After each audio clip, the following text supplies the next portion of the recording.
तर विद्यार्थी मित्रांनो, आरोग्य विभागामध्ये भरतीची जाहिरात निघालेली आहे. तर या भरतीची संपूर्ण माहिती आपण या व्हिडिओमध्ये पाहणार आहोत. तर हा व्हिडिओ तुम्ही शेवटपर्यंत पहा. तर इथं बघू शकता राष्ट्रीय आरोग्य अभियान जिल्हा वर्धा. तर जिल्ह्यातील विविध कार्यक्रमांतर्गत 15व्या वित्त आयोग तसेच BPHU करता 24 संवर्गातील जी पदे आहेत तर ती इथं भरायची आहेत आणि त्यासाठी इथं पात्र उमेदवारांकडून अर्ज मागवण्यात आलेले आहेत. तर 1 नंबरचे जे पद आहे ते आहे नेफ्रोलॉजिस्ट.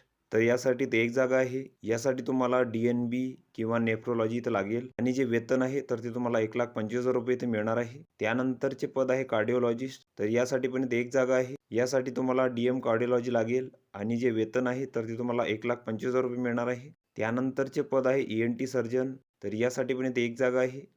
यासाठी तुम्हाला MBBS किंवा MS ENT इथं लागणार आहे आणि जे वेतन आहे तर ते तुम्हाला 75,000 रुपये मिळणार आहे. त्यानंतरचे पद आहे सायकॅट्रिस्ट. तर यासाठी पण इथे एक जागा आहे. यासाठी तुम्हाला MD सायकॅट्री किंवा DPM किंवा DNB इथं लागणार आहे आणि जे वेतन आहे तर ते तुम्हाला 75,000 रुपये मिळणार आहे.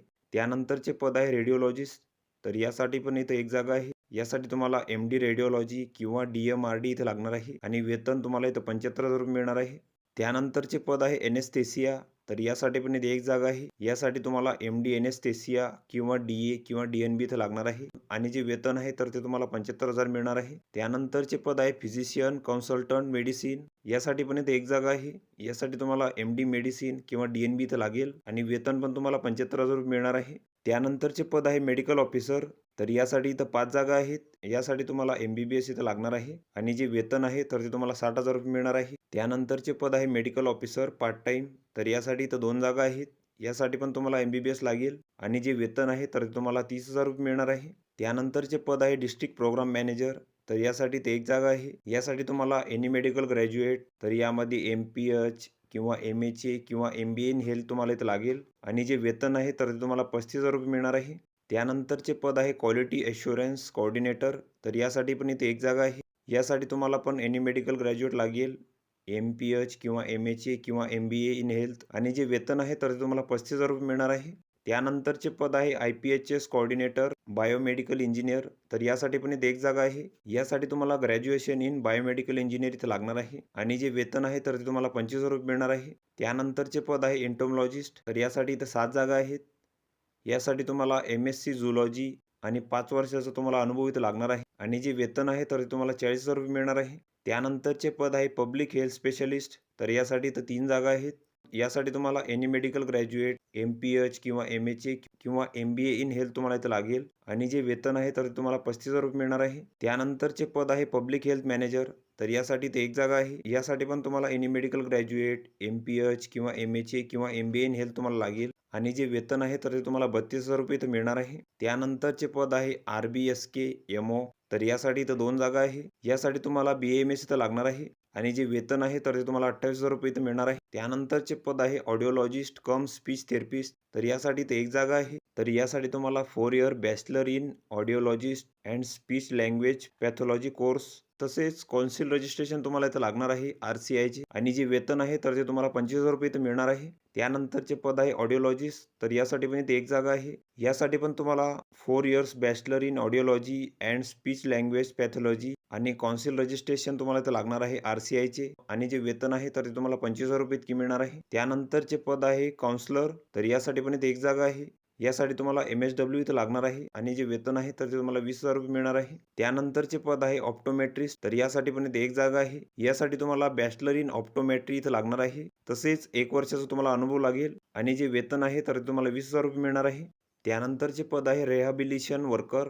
तर यासाठी इथे एक जागा आहे. तर यासाठी तुम्हाला 1 वर्षाचा सर्टिफिकेट कोर्स इथं लागणार आहे किंवा diploma in rehabilitation worker DMRW किंवा community base rehabilitation worker DCBR तुम्हाला इथं लागणार आहे आणि जे वेतन आहे तर ते तुम्हाला 20,000 रुपये मिळणार आहे. त्यानंतरचे पद आहे PMW पॅरामेडिकल वर्कर. तर यासाठी इथं 2 जागा आहे. यासाठी तुम्हाला 12वी प्लस PMW सर्टिफिकेशन इथं लागणार आहे आणि जे वेतन आहे तर ते तुम्हाला 17,000 रुपये मिळणार आहे. त्यानंतरचे पद आहे ब्लॉक M&E.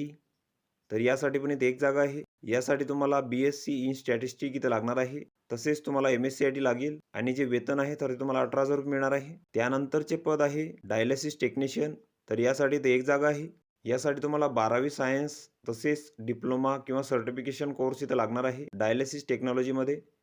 आणि जे वेतन आहे तर ते तुम्हाला 17,000 रुपये मिळणार आहे. त्यानंतरचे पद आहे फार्मासिस्ट. तर यासाठी इथं 2 जागा आहेत. यासाठी तुम्हाला डी फार्म किंवा बी फार्म इथं लागणार आहे आणि जे वेतन आहे तर ते तुम्हाला 17,000 रुपये मिळणार आहे. त्यानंतरचे पद आहे BCM. तर यासाठी इथं 1 जागा आहे. तर यासाठी तुम्हाला कोणत्याही शाखेची पदवी लागणार आहे. तसेच टायपिंग आणि MSc तुम्हाला इथं लागेल आणि जे वेतन आहे तर ते तुम्हाला 18,000 रुपये मिळणार आहे. तर या पदांसाठी जी वयोमर्यादा आहे तर ती 18 ते 38 वर्षापर्यंत आहे खुल्या प्रवर्गासाठी आणि मागास प्रवर्गासाठी तर 43 वर्षापर्यंत आहे. तर वरील जी पदे आहेत तर ती इथं कंत्राटी स्वरूपाची असून त्यांचा जो कालावधी आहे तर तो 11 महिने 29 दिवसांसाठी इथं असणार आहे. तसेच या भरतीसाठी जे परीक्षा शुल्क आहे तर ते 150 रुपये आहे खुल्या प्रवर्गासाठी आणि मागास प्रवर्गासाठी तर 100 रुपये आहे. तर तुम्हाला district integrated health and family welfare society Wardha या नावाने इथं बँकेचा DD काढावा लागेल. त्यानंतर या पदांसाठी तुमची जी निवड प्रक्रिया आहे तर ती कशाप्रकारे होणार आहे तर थेट मुलाखतीमधील पदाव्यतिरिक्त इतर सर्व पदांसाठी जी निवड प्रक्रिया आहे तर ती इथं गुणांकन पद्धतीने होणार आहे. तर यामध्ये पदासाठी आवश्यक क्वालिफाय एक्झाममधील गुण, अंतिम वर्षाच्या गुणाच्या आधारे यासाठी 50 गुण, तसेच पदासाठी आवश्यक शैक्षणिक पात्रतेपेक्षा अधिक शैक्षणिक पात्रता असल्यास इथं 20 गुण, तसेच पदाशी निगडीत अनुभव असल्यास इथं 30 गुण. तर अशी तुमची इथं 100 गुणांची निवड प्रक्रिया इथं असणार आहे. त्यानंतर हा भरतीसाठीचा अर्जाचा नमुना आहे. तर हा संपूर्ण अर्ज तुम्ही इथं भरून घ्यायचा आहे. इथं तुमचा फोटो चिपकवायचा आहे. इथं तुमची संपूर्ण माहिती भरायची आहे. अनुभव असल्यास त्याची माहिती तुम्ही इथं भरायची आहे. तर हा संपूर्ण अर्ज तुम्ही इथं भरून घ्यायचा आहे. यासोबत तुम्हाला तुमच्या कागदपत्रांची इथं साक्षांकित प्रती जोडायच्या आहेत. तर यामध्ये वयाचा पुरावा, तसेच जातीचे प्रमाणपत्र, पदवी, पदविकेचे प्रमाणपत्र, अनुभव असल्याचे प्रमाणपत्र, टायपिंगचे प्रमाणपत्र. तर या सर्व कागदपत्रांचे साक्षांकित प्रती तुम्हाला इथं अर्जासोबत जोडायचे आहेत आणि तुम्हाला तुमचे जे अर्ज आहेत तर ते 17/12/2024 पर्यंत इथं पाठवायचे आहेत. आणि अर्ज पाठवण्याचा जो पत्ता आहे तर तो इथे दिलेला आहे. जिल्हा कार्यक्रम व्यवस्थापक, राष्ट्रीय आरोग्य अभियान कक्ष, आरोग्य विभाग, जिल्हा परिषद वर्धा. तर या ठिकाणी तुम्हाला तुमचे जे अर्ज आहेत तर ते इथे पाठवायचे आहेत. तर ही संपूर्ण माहिती तुम्ही इथे बघून घ्यायची आहे. या PDFची लिंक तुम्हाला डिस्क्रिप्शनमध्ये मिळून जाईल. तुम्ही तिथून ती डाउनलोड करू शकता आणि संपूर्ण माहिती इथे बघू शकता. तर व्हिडिओ कसा वाटला मित्रांनो? व्हिडिओ आवडल्यास लाईक करा, शेअर करा आणि आमच्या चॅनलला सबस्क्राईब करा. म्हणजे येणारे व्हिडिओ तुम्हाला सर्वात आधी पाहायला मिळतील. चला तर भेटूया पुढच्या व्हिडिओमध्ये.